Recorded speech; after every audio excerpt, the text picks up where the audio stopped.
për shoqëritë me përgjegjësi të kufizuar, cila është paketa ligjore për të themeluar një të tillë pranë qendrës kombëtare të biznesit?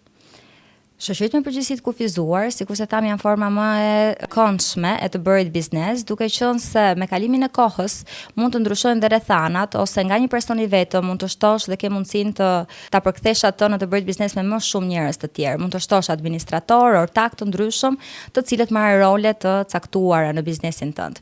Është shumë e rëndësishme që prej herës, që për fillimit gjenezës së biznesit, për shoqëritë me përgjegjësi të kufizuar do duhet të jenë shumë qartë të përcaktuar rolet në shoqëri.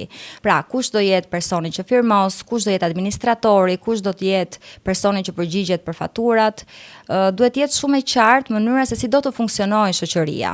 Gjithashtu do duhet të krijohet në bazë të një statuti dhe akt themelimi.